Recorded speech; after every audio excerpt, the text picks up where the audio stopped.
Hi Z-Health community, today we're going to talk about building better foot strength and balance in 60 seconds or less. Hi guys, if you have been watching the last few videos I've done, I've talked a lot about this whole idea of the brain having three primary jobs, meaning it's supposed to get input from the body, interpret and decide what to do with that information, and then create an output. And I keep talking about this whole idea that input's really important, and so you need to have mobile joints and you got to have mobile scars and other stuff on your body that really make a difference. But today we're going to switch focus because I've talked a lot about mobility. Now I want to talk about strength, because strength is really the output event, if you want to think of it that way, for the nervous system. And at Z-Health we talk a lot about feet. Now the reason we talk about feet is they're important, right? Foundation of your body, foundation of life really, to be able to move through the world. And what we run into all the time with our clients are weak feet. And in general, we follow a standard progression of what we see. People come in, they take off these nice, super expensive clunky shoes, and as a result they have nice, expensive clunky feet. Their feet are immobile, and then once we start getting them mobile again, what we often find is that they lack strength. Now we have a lot of different drills to improve foot mobility. We also have a lot to improve strength, but what we're going to do today is we're going to combine some strengthening drills for the feet with your balance system, because this is one of my favorite ways to really work on feet. Now, what you're going to do is pretty simple. We're going to start off with a base level assessment.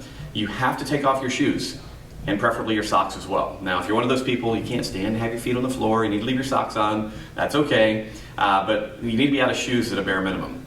Now, once you're out of shoes, I want you to just stand on one foot with your eyes open. All right, you're going to be looking straight ahead, and you're going to stand there for 15 seconds or so, and you want to get an idea of how stable you feel. Is your foot wobbling around? Are you wobbling around? Or are you able to stay relatively centered and calm?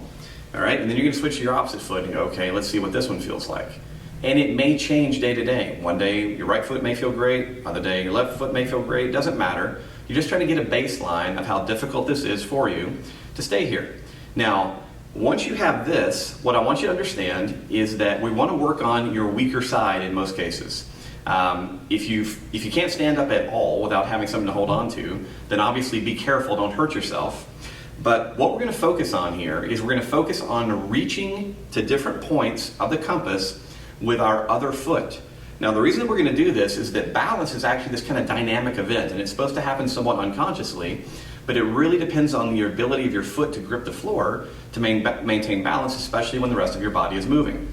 So let's say I was having some issues with my right foot, all right? And it was a little wobbly when I was standing here, so our exercise progression is going to be pretty simple.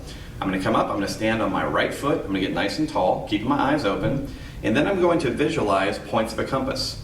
And I'm going to reach out and try to touch the different points of the compass. And you can see I'm actually bending my knee a little bit as I start to work around here. And the whole idea is to see, when do I start to lose balance? When do I have to work a little bit harder in order to maintain the position of my foot on the ground? And so you see I'm just kind of reaching around to different points. That one over there is really tough. You just try to reach across like this and then come back, all right? So I try to reach my 8 points, got an idea of how that was feeling. What you're gonna notice, I guarantee you, is if you get through that, the bottom of your foot is gonna feel like it's working pretty hard. You'll come up and you go, oh, wow, I feel the muscles in the bottom of my feet and the back of my legs. One of the things that I find really interesting is I work with tons of very strong athletes, from world-class powerlifters to sprinters, and while they have strong feet, you have to understand that strength is very specific. So even if you're able to squat 600 pounds, it doesn't necessarily mean that you're going to be able to do these kind of drills.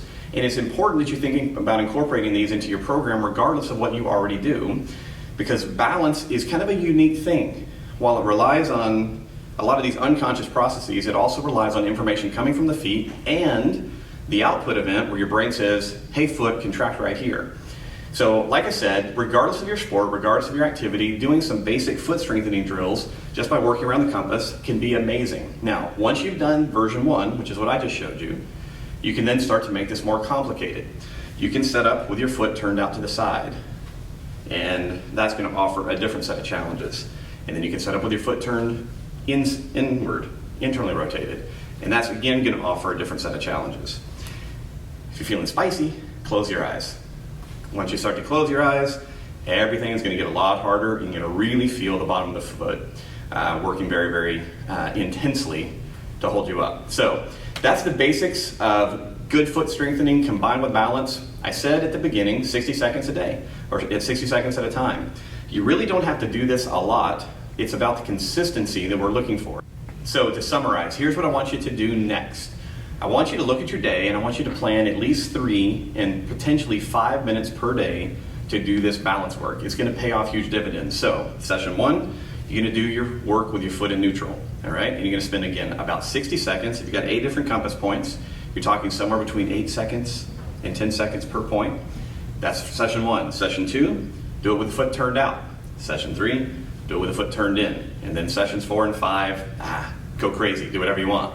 Now, like I said, once you're starting to improve, make it a little harder. Close your eyes as you do it. Turn your head, do some other additional body motions, and don't worry about not being perfect at it, because balance is dynamic and we have to challenge it if we want it to improve.